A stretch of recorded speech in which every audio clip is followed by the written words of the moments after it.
I'm European champion, so I'm not one of the bottle. I think I'm a special one. I think I'm a special one.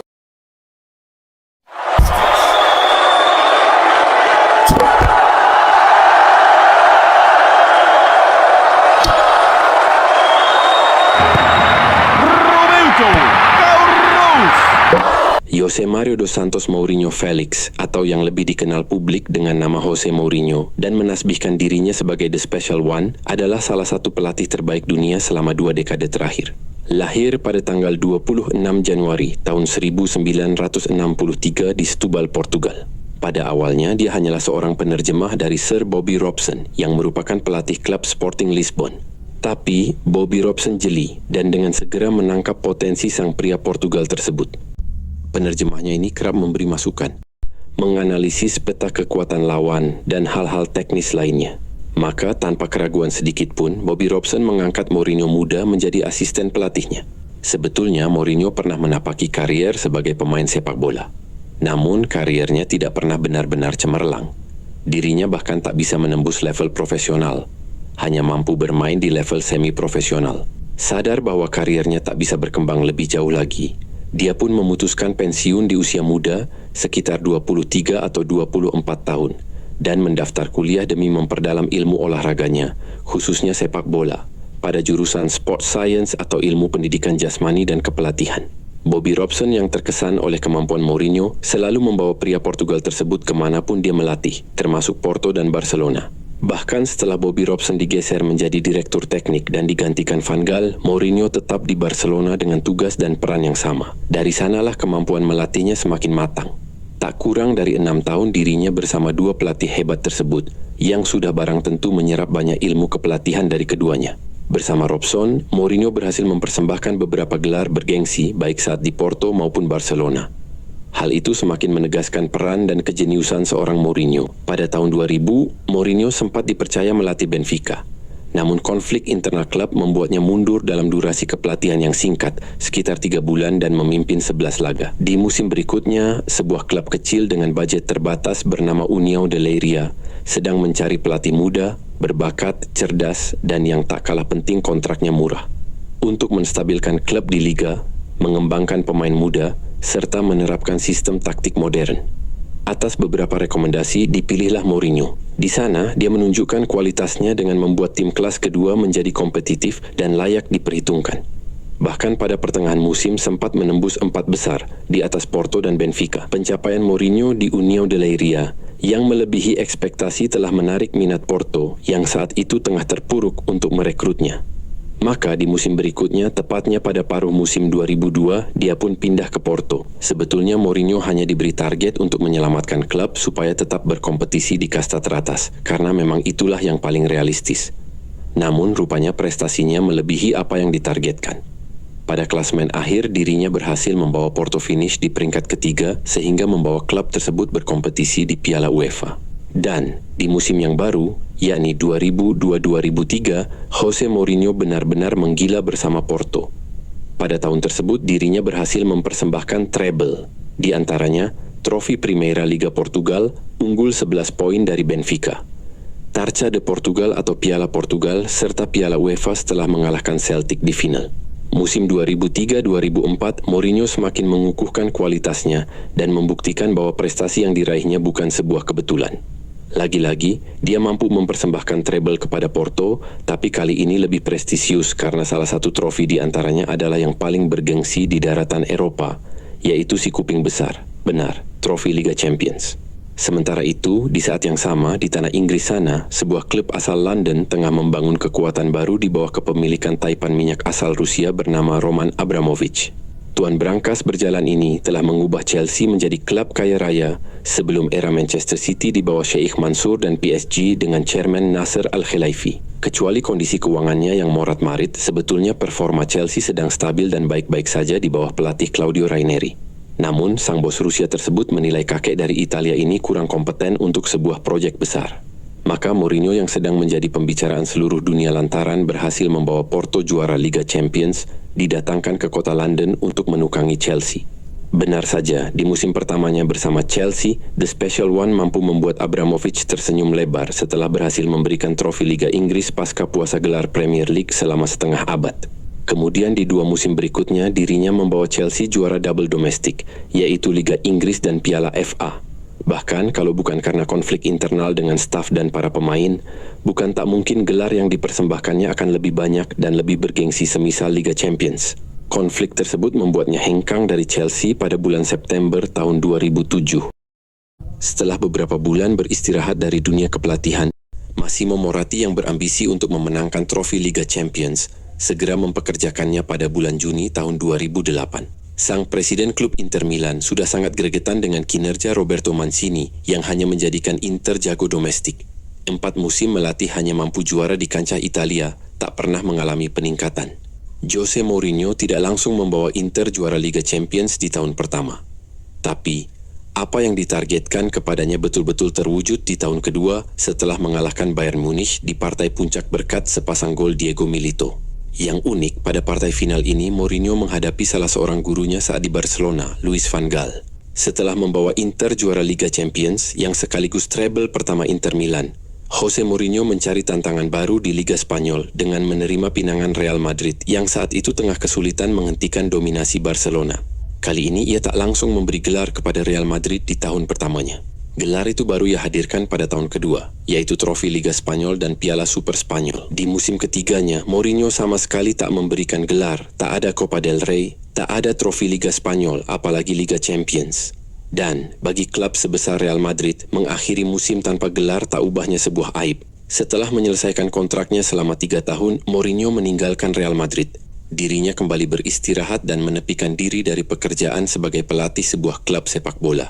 Lantas menikmati kehidupan di kampung halamannya. Dalam periode yang sama, Chelsea baru saja memenangkan trofi Liga Champions dan Piala FA bersama Di Matteo. Namun, pada tabel klasemen Liga Inggris, mereka tercecer di peringkat ke-6. Musim yang baru, Di Matteo masih memimpin Chelsea hingga 12 pertandingan. Sebenarnya Chelsea masih kompetitif berada di 4 besar. Tetapi Abramovich memandang sebaliknya. Di Matteo tidak dianggap progresif dalam memimpin Chelsea. Di sisi lain, Matteo pun menginginkan kontrak jangka panjang karena merasa pantas mendapatkannya setelah membawa Chelsea juara Liga Champions. Pada akhirnya, Di Matteo dipecat dan digantikan Rafael Benitez. Pelatih asal Spanyol itu memimpin Chelsea sampai akhir musim dan berhasil mempersembahkan gelar Piala UEFA. Namun, sekalipun Rafa Ben membawa Chelsea juara Liga Eropa, hal tersebut tidak menjadikannya mendapatkan perpanjangan kontrak. Terlebih, sejak lama dirinya memang kurang disukai fans lantaran ucapan yang pernah dilontarkannya saat melatih Liverpool dahulu, menyebut bahwa fans Chelsea adalah plastik, yang artinya kurang lebih fans instan atau dadakan.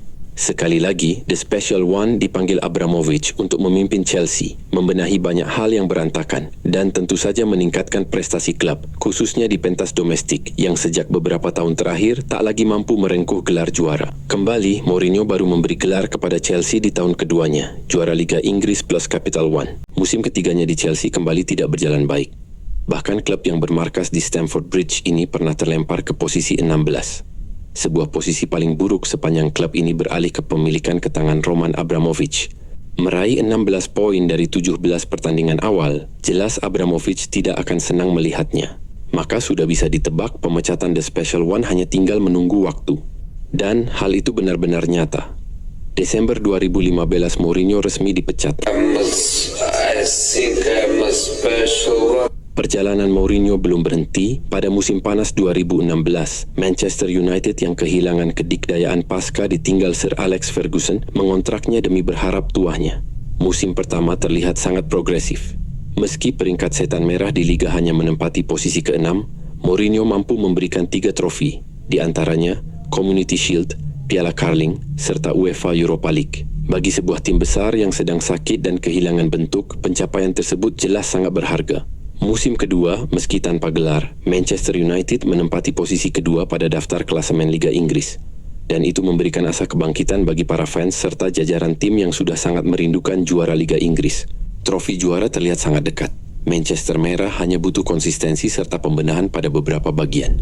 Musim ketiga pun dijelang. Akan tetapi, asa yang ditautkan jauh dari kenyataan. Alih-alih meningkat, performa Manchester United justru melempem. Rentetan hasil minor menyertai perjalanan. Belum lagi Jose Mourinho terlibat konflik dengan beberapa pemainnya, misalnya Paul Pogba. Media pun turut memperkeruh suasana. Di samping itu, manajemen menekan dengan menagih juara Premier League. Ditambah banyak kalangan yang mengkritik gaya bermain setan merah di bawah Mourinho yang terlalu defensif, membosankan, tidak sesuai standar klub besar. Desember 2018, akhirnya Mourinho didepak dari kursi pelatih. Awal musim 2019-2020, setelah musim sebelumnya membawa Tottenham ke final Liga Champions, Pochettino kesulitan mendongkrak performa tim. Pada tabel klasemen, mereka tercecer di posisi 14. 6 kekalahan dari 12 laga yang sudah dijalani, termasuk dari tim papan bawah, membuat Pochettino akhirnya kehilangan pekerjaan pada bulan November. Daniel Levy, chairman Tottenham Hotspur, langsung mendatangkan Mourinho ke Tottenham Hotspur Stadium. Senyumnya yang mengembang mengisyaratkan sebuah harapan besar kepada seorang special one. Tapi, tak banyak yang orang sadari, bahkan mungkin sang pengusaha, bahwa kesuksesan Mourinho sedang berjalan turun, melandai, dan mulai lambat. Gaya bermainnya yang terlalu defensif sudah ketinggalan zaman, terbaca, dan dapat diantisipasi lawan. Terbukti, dirinya hanya mampu bertahan di Tottenham selama 1 tahun 5 bulan tanpa sebiji gelar pun. Bahkan tanpa pernah bisa menembus 4 besar pada tabel klasemen. Terlepas dari terlalu banyak hal yang harus dibenahi oleh tim dengan kelas semenjana seperti Tottenham. Destinasi The Special One berikutnya adalah AS Roma, klub ibu kota Italia yang sudah sangat lama berpuasa gelar. Terakhir mereka mendapatkannya adalah 14 musim sebelumnya. 2 pekan pasca pemecatannya di Tottenham, tepatnya pada awal Mei, Mourinho diumumkan sebagai pelatih AS Roma untuk musim 2021-2022. Hasilnya langsung terlihat di tahun pertama. Jose Mourinho berhasil mengentaskan dahaga gelar publik Roma dengan menjuarai UEFA Conference League 2022, sekalipun pada klasemen Liga Domestik bertengger di posisi ke-6. Namun, rupanya gelar juara Conference League yang didapatnya di arena Combatare Albania tersebut merupakan pintu gerbang penegasan bahwa dirinya sedang berjalan menjadi pak tua biasa, tanpa magis, tanpa kejeniusan luar biasa seperti di kala jayanya. 2 musim berikutnya, performa AS Roma tidak menunjukkan peningkatan. Di musim kedua, mereka kembali menempati peringkat ke-6 pada klasemen akhir Liga Italia, gugur di perempat final Coppa Italia, kalah di final Europa League melawan Sevilla. Namun, manajemen AS Roma masih memberi kesempatan hingga musim ketiga, berharap performa klub serigala ibu kota ini meningkat.